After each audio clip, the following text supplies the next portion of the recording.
Romans chapter 4 verse 3, what the scripture say, Abraham believed God and it was credited to him as righteousness. Magandang araw, ang tatalakayan po natin ngayong araw sa ating daily devotion ay ang imputation.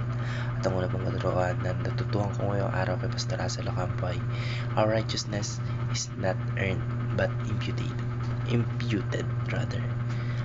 Kagaya po ng explanation ni Pastor Russell Ocampo na isipin po natin ang ating Panginoong Kristo yung empleyado.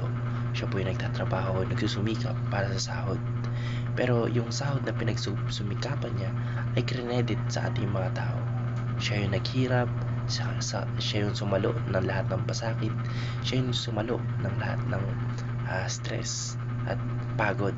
Pero yung credit po o yung sweldo, yung sahod ay napunta po sa ating mga mananampalataya. Ganun po nag-work yung righteousness. It is not earned but imputed. Nailipat po sa ating mga mananampalataya.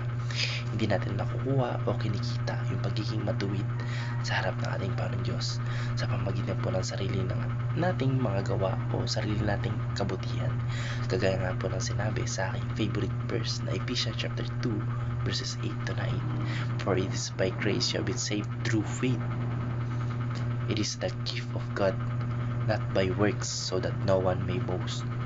Hindi ito parang reward o gantimpala dahil sa effort po na ginagawa natin, dahil sa ating mga ginagawang kabutihan o dahil sa ginagawa nating tawag dito yung parang works na ginagawa natin. Kunwari nagpagawa tayo ng simbahan pero yung pananampalataya natin ay malabo, baliwala rin yun. Kaya sa halip po na binibilang o imputed po sa atin yung katuwiran, at dahil po sa pananampalataya natin sa ating Panginoon Diyos, kaya po ng pananampalataya ni Abraham, parang sinabi po ng Diyos na dahil nananampalataya ka, itinuturing kitang matuwid.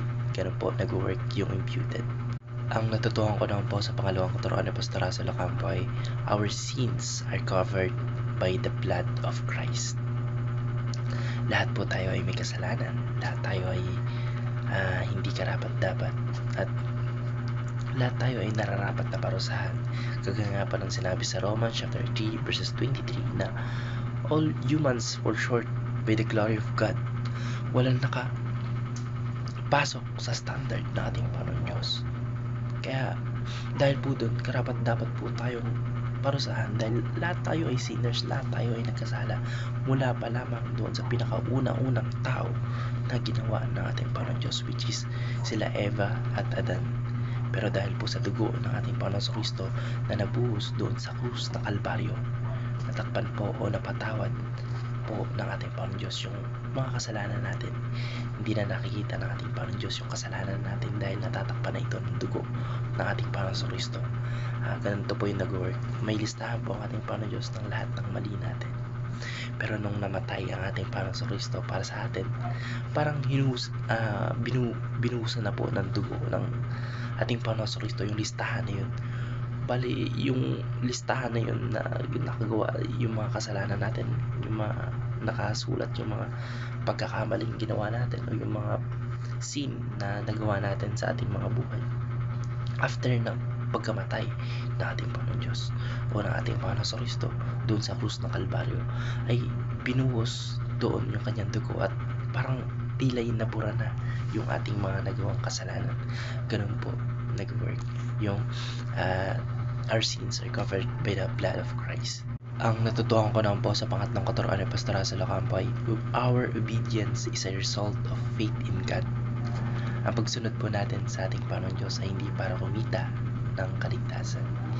At kagaya po ng sinabi ko kanina sa Ephesians chapter 2 verses 8 to 9 na hindi natin na-earn by our works yung salvation, kundi ito ay dahil sa grace o sa bunga ng tunay na pananampalataya nating mga Kristiyano. Kapag po nananampalataya tayo ng totoo, natural na gugustuhin po nating sundin ng ating Panginoon Diyos. At ganito po yun, hindi tayo gumagawa ng mabuti dahil yun yung kabayaran para sa ating kaligtasan.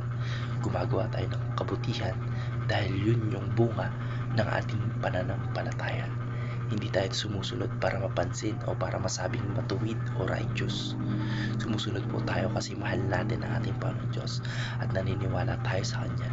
Yung obedience po ay fruit o result ng pananampalataya natin, hindi po kondisyon para sa salvation o sa kaligtasan.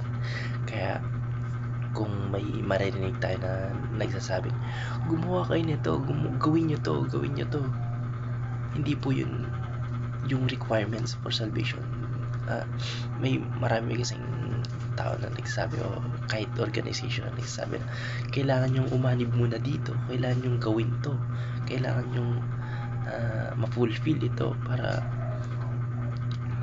maligtas kayo. Pero hindi po ganun nag-work yung salvation. Yung salvation po ay walang kondisyon para ikay maligtas o para makamit natin yung kaligtasan. Hindi po ito by tawag dito, our actions, kundi ito po ay pananampalataya o tunay na pananampalataya natin na nagresulta ng ating obedience. Dahil sa pagmamahal natin sa ating Panginoong Diyos, tayo ay nag-o-obey sa Kanya, tayo ay sumusunod sa Kanyang mga kasulatan, sa Kanyang mga utos doon sa kasulatan, at tayo ay nananampalataya sa Kanya, at yung resulta nun ay yung gawang mabubuti o yung kabutihan na sumasalamin sa atin as mananampalataya. And yun lamang po. Maraming salamat and God bless. Amen.